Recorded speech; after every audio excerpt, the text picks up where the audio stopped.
Epilepsy is a neurological condition in which the electronic activity in your brain short circuits, leading to you having a seizure.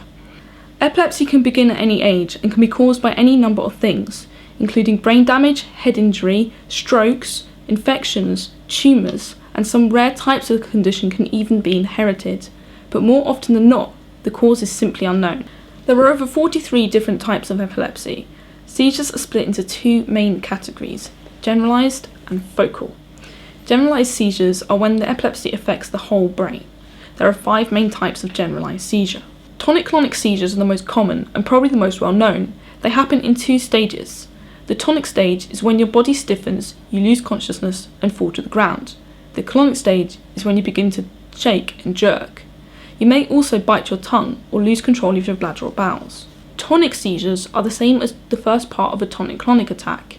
They often happen at night, so can be very difficult to diagnose. Myoclonic seizures are small twitches or jerks which affect some or all of the body. They are usually too short to affect your consciousness. Atonic seizures are also known as drop attacks and are when you lose muscle tone and fall heavily to the ground. You can usually get up straight away. Absent seizures are common in children and teenagers. In a typical absent seizure, you simply lose consciousness for a few seconds and may appear to be daydreaming. Atypical absent seizures are similar, but not the same. They last longer, but involve less loss of consciousness. You may be able to continue moving around. Focal seizures only affect part of the brain, and the symptoms vary depending on which area is affected. There are 4 main sections: the temporal lobe, the focal lobe, the parietal lobe, and the occipital lobe. Focal seizures are often underestimated and considered to be not as bad as generalised seizures. However, this is not the case, as they often lead into generalised seizures, and even if they don't, can be very dangerous within themselves. If you see someone having a focal seizure, guide them away from any danger, stay with them until they are fully recovered, and make sure to be reassuring and calm. If you see someone having a generalised seizure, clear the area around them so that they can't hurt themselves, put something soft under their head to protect it, put them in the recovery position once the seizure has ended, and again, make sure to stay with them until they have recovered. Only call an ambulance if 1. You know it is the person's first seizure, 2. They have injured themselves during it, or 3. The seizure lasts for more than 5 minutes, or the person has more than one seizure without regaining consciousness in between, because this is when it becomes dangerous. Status epilepticus is when a seizure lasts for more than 30 minutes, or the person has several seizures without regaining consciousness in between. If undealt with, it can become fatal. There is also SUDEP, or sudden unexpected death in epilepsy. This is when a person with epilepsy dies suddenly with no obvious cause or explanation. There is not a lot yet known about SUDEP or what causes it. Most people control their seizures using anti-epileptic drugs, or AEDs. However, this doesn't always work, so there are other treatments you can try, including the ketogenic diet, deep brain stimulation, trigeminal nerve stimulation, vagus nerve stimulation, and even brain surgery. Now, before I move on, I just want to clear up a few myths. Number 1, you cannot swallow your tongue whilst having a seizure. You can bite it, but you cannot swallow it. Number 2, you can't catch epilepsy. You can inherit it, as I've already said, but the fact is, it is a neurological condition, not an infectious disease. It's not a bacteria, it's not a virus, it's not even a fungus. There is no way that if someone sneezes on you, you're going to catch it.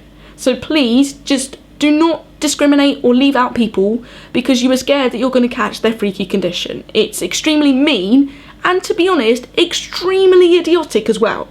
And number 3 is that not everybody has seizures when they see flashing lights. Like, I have lost count of the amount of times that I've been out with friends and they've been like, oh my God, you're gonna have a seizure. I'm like, seriously, do you think I would be coming to a club or this concert if it was gonna make me have a seizure? I'm not stupid. In fact, only 3 in every 100 people actually suffer from photosensitive epilepsy, which is when seizures are triggered by patterns such as stripes, checks, or flickering and flashing lights. On a related note, a lot of people seem to think that just because you have epilepsy, you miss out on all the fun stuff. But so long as you're careful, that doesn't have to be the case.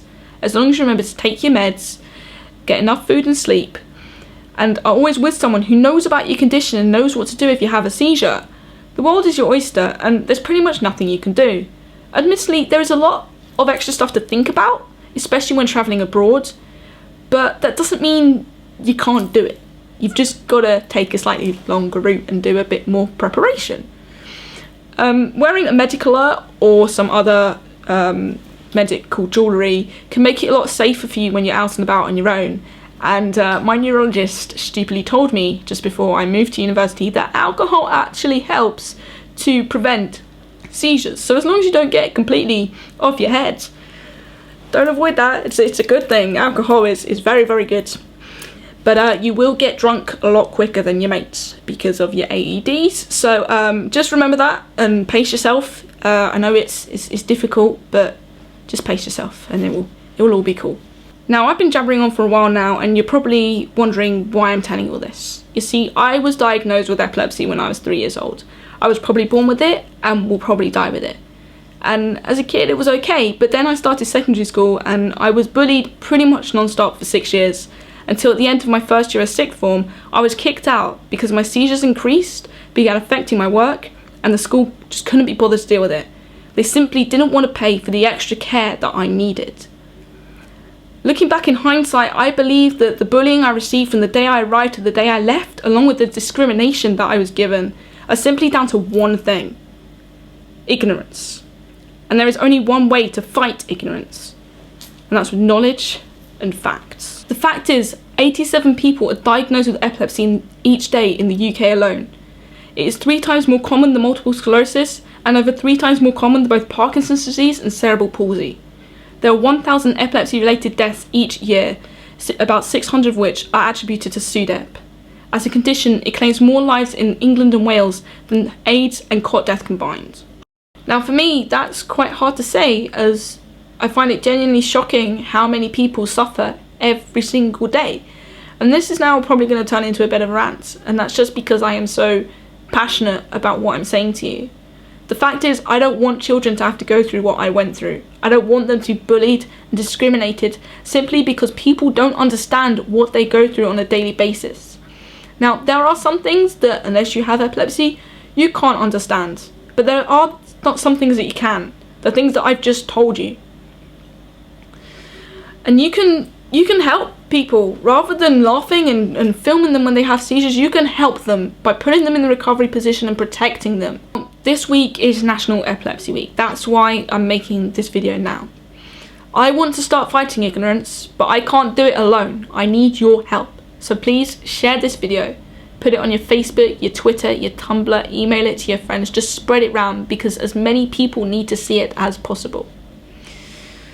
If just one person learns something from this video and the next time they see someone having a seizure decides to help them rather than film it and giggle at them, then we've succeeded. If just one person stops asking their friends stupid questions and stops isolating them, then we've succeeded. You can't fight it all at once, but you can fight it bit by bit, and the more people that see this, the more people will be helped. So, thank you. Hope you enjoyed it. And don't forget to give it a thumbs up. Hello and welcome to my special edition end screen. As you can see, I've made all the stars purple because that is the official colour of epilepsy, but I recently realised I don't own any purple clothes at all, which is kind of weird, I guess. I have put links to the 3 main epilepsy charities in the description below, so go check them out, and if you want to make a donation to any of them, I'm sure it'll be extremely appreciated. You can buy merchandise or just send a couple of quids directly to them, and click there for my previous blog and up there-ish for my written blog. Thank you for watching this. It has been extremely exhausting to film because my memory is shit due to the drugs that I am on and have been for the last 16 years. And this is what I'm saying, you know, epilepsy isn't just seizures, it affects everything about you. So yeah, I'm gonna go and probably sleep. Hope you enjoyed the video. Don't forget to give it a thumbs up. Goodbye. Switch off!